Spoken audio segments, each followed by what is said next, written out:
अस्सलाम वालेकुम दोस्तों, क्या हाल चाल है आपका? ठीक ठाक है। टेक्निकल बंदे पे आपका मेज़बान मोहम्मद आसिफ अफजल हाजिर है। दोस्तों, आज मैं आपको बताऊंगा कि आप किस तरह से ओरेकल के जो वर्चुअल बॉक्स है हमारे पास, इसके अंदर जो है वर्चुअल मशीन क्रिएट कर सकते हैं। अगर आपने ओरेकल का वर्चुअल बॉक्स जो है इंस्टॉल करना हो तो आप ओरेकल वर्चुअल बॉक्स जो है वो लिखेंगे गूगल पे जैसे ही, तो आपके पास जो है इनकी जो ऑफिशियल साइट है वहाँ पे आ जाएगी।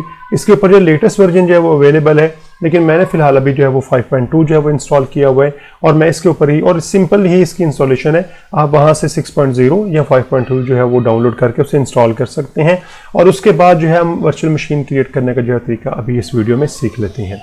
आप न्यू पे क्लिक करेंगे, यहाँ पे हमारे पास जो है दो मोड है आपको क्रिएट करने के वर्चुअल मशीन के जो है, एक एक्सपर्ट मोड है और दूसरा जो है हमारे पास वो गाइडेड मोड है। एक्सपर्ट मोड में रिकमेंड नहीं करूंगा, उसकी रीज़न ये है कि वो आपको सारी चीज़ें तकरीबन एक ही विंडो के, एक या दो विंडो के अंदर पूछ लेता है। लेकिन ज़रा बेहतर ये है कि आप जो है वो गाइडेड मोड जो है वो इस्तेमाल करें, जिसमें वो क्या करेगा कि आपसे जो है वो 1 बाय 1 सारी चीज़ें जो है वो पूछेगा। इसलिए मैं गाइडेड मोड को प्रेफर करता हूँ। सबसे पहले जो है वो आपने कोई एक नाम जो है वो बताना है कि एक नाम आपने क्या रखना है वर्चुअल मशीन का जो है, तो आप यहाँ पे कोई सा भी एक नेम जो है वो रख सकते हैं। लेट्स से मैं यहाँ पे कर देता हूँ WinXP जो है, तो ये आपने यहाँ पे सिलेक्ट कर लेना कि उसकी टाइप क्या है। मसलन हमारे पास टाइप डिफरेंट किस्म की हो सकती है, लाइनक्स है, सोलारिस है, BSD, IBM का OS जो है, ये सारे जो आप जो भी OS इंस्टॉल करना चाह रहे हैं आप उसे यहाँ सेलेक्ट कर लें और अगर यहाँ पे लिस्ट में नहीं है तो आप अदर पे क्लिक कर सकते हैं। इसके बाद जो है विंडोज़ का जो एग्जैक्ट वेरिएंट है, जिस तरह मेरे पास 64 बिट वेरिएंट है तो मैं 64 बिट वेरिएंट जो है वो सिलेक्ट कर लेता हूँ और सिलेक्ट करने के बाद मैं जो है यहाँ पे नेक्स्ट कर देता हूँ। नेक्स्ट करने के बाद यहाँ पे हमसे वो पूछेगा कि आपने मेमोरी का साइज़ कितना देना है। यहाँ पे आमतौर पे वो जो है रिकमेंडेड यहाँ पे बता देता है कि रिकमेंडेड कितना हो इसके लिए जो है, लेकिन आप इसे जो है वो कम ज़्यादा कर सकते हैं। फिलहाल हम अभी इसे जो है रिकमेंडेड साइज़ के ऊपर ही लेके चलते हैं। नेक्स्ट क्लिक कर देंगे तो यहाँ पे वो हार्ड डिस्क के बारे में पूछेगा कि आप हार्ड डिस्क जो है उसको कितना जो है किस तरह से उसे क्रिएट करना चाह रहे हैं। मिसाल के तौर पे 10 GB उसका साइज़ होगा और इससे जो है आप क्रिएट किस तरह से करना चाह रहे हैं।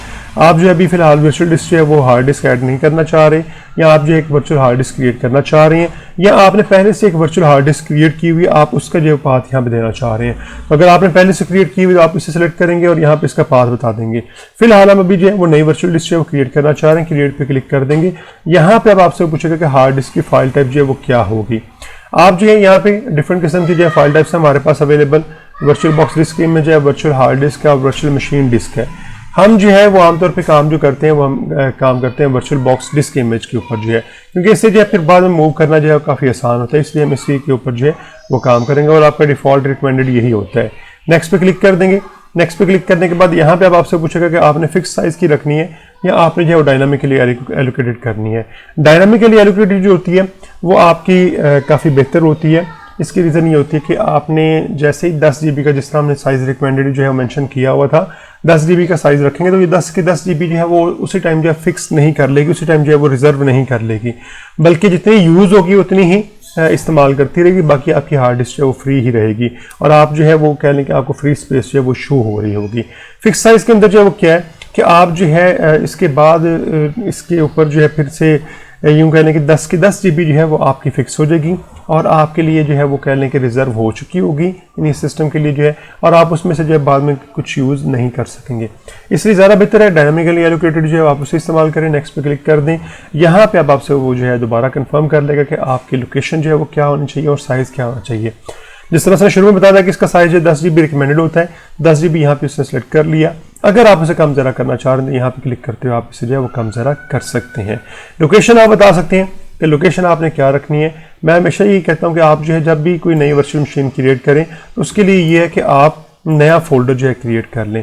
मिसाल तौर पे मैं यहाँ पे क्लिक करते हुए नया फोल्डर क्रिएट कर लेता हूँ और यहाँ पे जो है इसका नाम मैं रख लेता हूँ WinXP न्यू। लेट से मैं कर लेता हूँ फिलहाल जो है, क्योंकि एक्सपेरिमेंट के तौर पे मैंने करना है इसे जो है, तो हम इसके अंदर जो है वो इसकी क्रिएट कर लेते हैं वर्चुअल डिस्क जो है और यहाँ पे से जो है वो सेव पे क्लिक कर देते हैं। जैसे सेव पे क्लिक करेंगे वो आपका पाथ यहाँ पे सर आपको शो कराना शुरू कर देगा। आप यहाँ पे क्रिएट पे क्लिक कर देंगे तो वो यहाँ पे अब आपके लिए जो है एक वर्चुअल मशीन नई जो है वो क्रिएट कर दी होगी। अगर आप यहाँ पे देखें तो हमारे पास ये जो है विंडोज़ XP आ गई हुई है यहाँ पे जो वर्चुअल मशीन है। तो ये वर्चुअल मशीन जो है ये आपकी अभी जैसे आप इसे स्टार्ट करेंगे ये इंस्टॉल नहीं करेगी। उसकी रीज़न ये कि हमने इसे बूटेबल मीडिया कोई नहीं दिया हुआ। तो इसके लिए जो है आपको सबसे पहले जो है वो बूटेबल मीडिया जो है वो सिलेक्ट करना पड़ेगा। बूटेबल मीडिया आप जो है सिलेक्ट करेंगे तो उसके बाद फिर जो है इसकी इंस्टॉलेशन जो है वो स्टार्ट हो जाएगी। अब इसकी इंस्टॉलेशन के लिए जो है यहाँ पे हमारे पास स्टोरेज के अंदर जो है ये अगर आप देखें तो ऑप्टिकल ड्राइव आपकी एम्प्टी है। आप यहाँ पे क्लिक करेंगे, यहाँ पे क्लिक करते हुए मेरे पास जो ये विंडोज एक्सपी की ये पड़ी हुई है डिस्क इमेज जो है। आप अगर जो है वो यहाँ पे आपने पहले उसका पाथ नहीं दिया हुआ तो आप चूज डिस्क इमेज के ऊपर क्लिक करके आप उसके ऊपर जो है वो जा सकते हैं। मैंने जो है वो यहाँ पे स्टोर किया हुआ इसे जो है अपने पास यहाँ पे इस फोल्डर के अंदर जो है सॉफ्टवेयर के अंदर मैंने इसे स्टोर किया हुआ है। यहाँ से मैं इसको जो है डिस्क इमेज ISO इमेज की फाइल जो टाइप होती है वो दे देता हूँ। और ये क्या करेगा, ये इसको सिलेक्ट करने के बाद जो है जैसे आप इसे स्टार्ट करेंगे तो ये फिर इसकी जो है वो इंस्टॉलेशन स्टार्ट कर देगा। तो उम्मीद है आपको समझ आ गई होगी कि आप किस तरह से जो है वो वर्चुअल बॉक्स के अंदर जो है वर्चुअल मशीन क्रिएट कर सकते हैं। हम इंस्टॉलेशन का काम जो है फिर अपने नेक्स्ट वीडियो में देखेंगे। वीडियो को ज़रूर लाइक कर दीजिएगा और अगर अभी तक आपने मेरा चैनल सब्सक्राइब नहीं किया तो प्लीज़ मेरे चैनल को सब्सक्राइब कर दें और साथ में लगे बेल के आइकन को ज़रूर प्रेस कर दीजिएगा ताकि मेरे आने वाली नई जितनी भी वीडियोज़ हैं उनके नोटिफिकेशन आप तक वक्त पे पहुंचते रहें। ओके जी, मिलते हैं अपने नेक्स्ट वीडियो के अंदर।